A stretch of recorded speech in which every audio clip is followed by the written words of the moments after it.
ठाणे महानगरपालिकेने प्रसिद्ध केलेल्या शहराचा सुधारित प्रारूप विकास योजनेच्या आराखड्याबाबत 7,500हून अधिक तक्रारी पालिकेकडे प्राप्त झाल्या असून त्यापैकी 150 तक्रारीची सुनावणी गुरुवारी पार पडली। यामध्ये अनेक ठिकाणी प्रस्तावित प्रकल्प करण्यात आलेले आरक्षण रद्द करण्याचा सूर तक्रारदारांनी लावला आहे। 7,500हून अधिक तक्रारी आल्याने ही सुनावणी प्रक्रिया 1 ते 1.5 महिना सुरू राहण्याची शक्यता वर्तवली आहे।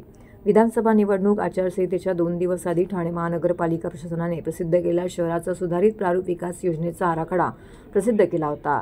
या आराखड्यामध्ये वाहतूक कोंडी सोडवणे, शैक्षणिक दर्जा सुधारण्यासाठी उच्च तंत्रज्ञान शिक्षण, डिजिटल विद्यापीठ, वैद्यकीय शिक्षण, आरोग्य, institute of chemical technology, all India institute of medical science सुविधा यांसह आध्यात्मिक सुविधा केंद्र आणि इतर सुविधा उपलब्ध करून देण्याचा निर्णय पालिका प्रशासनाने घेतला आहे। यामध्ये तक्रारदारांचं म्हणणं पालिका प्रशासनाकडून ऐकून घेण्यात आलं। यामध्ये प्रामुख्याने आरक्षण फेरबदल आणि रस्ता रुंदीकरण याबाबत नोंदवलेल्या तक्रारींचा समावेश होता। अनेक ठिकाणी प्रस्ताव करण्यात आलेल्या आरक्षणास तक्रारदारांनी विरोध करत तो रद्द करण्याचा सूर लावलाय। 7,500हून अधिक तक्रारी असल्याने ही सुनावणी प्रक्रिया 1 ते 1.5 महिना सुरू राहण्याची शक्यता वर्तवली जात आहे।